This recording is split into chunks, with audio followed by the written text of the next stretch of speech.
Informasi pertama, Saudara, Pengadilan Negeri Jakarta Timur hari ini menggelar sidang kasus penyebaran kabar bohong hasil tes usap Rizik Syihab di Rumah Sakit Umi Bogor, Jawa Barat. Agenda sidang berupa pemeriksaan saksi dan ahli. Kuasa hukum Rizik Syihab, Aziz Yanuar, menyebut ada sejumlah saksi yang akan dihadirkan, antaranya adalah ahli. Dalam sidang sepekan sebelumnya, pihak Rizik Syihab sudah menghadirkan 6 orang saksi, yakni saksi meringankan beserta ahli. Jalannya persidangan dikawal dengan pengamanan ketat dari pihak kepolisian.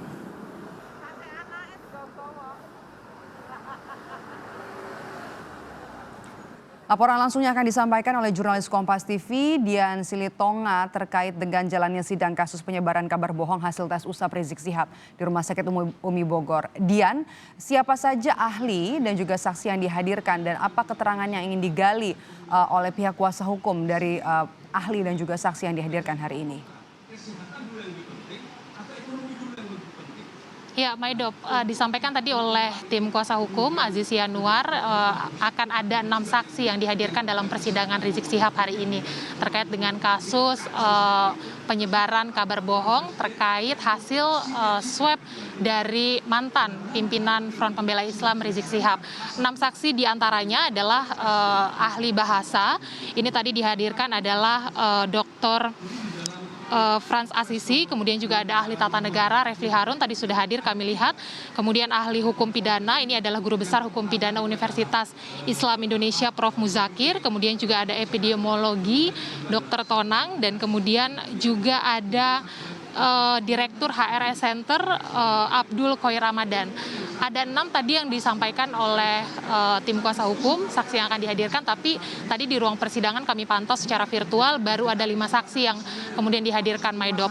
Nah, hal yang ingin digali dari ke-6 saksi dari pihak kuasa hukum, karena memang saksi yang dihadirkan hari ini adalah dari pihak terdakwa atau Rizik Syihab, yang ingin digali adalah terkait dengan poin dakwaan. Kita tahu bahwa dalam kasus ini Rizik Syihab didakwa menyebarkan kabar bohong terkait dengan hasil swab yang kemudian menimbulkan keonaran di media sosial. Nah, diksi dan narasi kebohongan serta keonaran ini yang nampaknya ingin dikulik oleh tim kuasa hukum lewat para ahli. Tadi dalam jalannya persidangan sempat saya dengarkan salah satu ahli, guru besar hukum pidana Universitas Islam Indonesia, menyoroti terkait dengan poin kebohongan dalam statement atau pernyataan yang disampaikan oleh Rizik Syihab yang pada November 2020 lalu sempat menyampaikan bahwa dirinya baik-baik saja.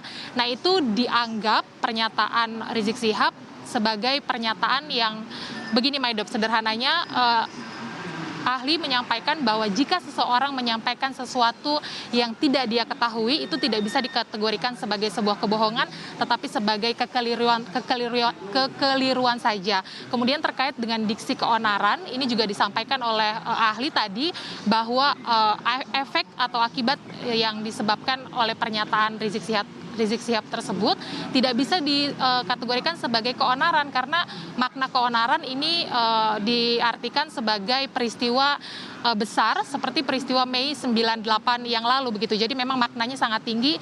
Keonaran bisa maknanya adalah kerusuhan. Nah, yang terjadi pada kasus ini dianggap tidak sampai pada tahap kerusuhan begitu. Nah, selain saksi hukum pidana juga ada saksi Refli Harun yang pada pekan lalu ini juga hadir dalam persidangan Rizik Syihab dalam kasus RS Umi. Ini juga kalau kita ingat, kita tarik ke belakang, Refli Harun dalam persidangan pekan lalu ini juga sempat menggarisbawahi juga terkait dengan diksi kebohongan dan juga keonaran. Sama yang disampaikan adalah bahwa yang disampaikan oleh Rizik Syihab terkait dengan kondisinya baik-baik saja itu tidak bisa diartikan bahwa Rizik Syihab tidak mengalami suatu penyakit apapun begitu. Jadi tidak bisa dikategorikan sebagai pelanggaran pidana, Maidop. Nah, kemudian juga dalam kesaksian beberapa waktu yang lalu, Refli Harun juga sempat menyamakan kasus Rizik Syihab dengan kasus beberapa tokoh publik lainnya, diantaranya adalah Menteri Koordinator Perekonomian Airlangga Hartarto yang juga tidak menyampaikan kondisi kesehatannya terkait dengan COVID-19 dan juga menyebut nama Basuki Cahayapurnama. Nah, hari ini kita belum dengarkan bagaimana pernyataan dari Refli Harun. Tentu kita akan menunggu nanti bagaimana kesaksian dari keseluruhan saksi.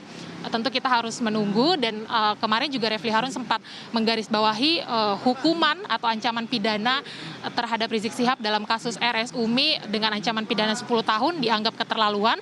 Nah, ini nanti kita akan juga lihat dan tunggu karena hari ini selain agenda pembuktian dengan agenda pemeriksaan saksi nanti akan dilanjutkan dengan keterangan terdakwa dan juga akan jika memungkinkan disampaikan oleh Humas Pengadilan Negeri Jakarta Timur akan dilanjutkan juga dengan agenda tuntutan. Tentu nanti kita akan menunggu bagaimana rangkaian jalannya persidangan hari ini. Maidop. Terima kasih laporan Anda jurnalis Kompas TV Dian Siltonga melaporkan langsung dari Pengadilan Negeri Jakarta Timur. Kita ke informasi selanjutnya, Saudara. Polisi terus menyelidiki terkait perusakan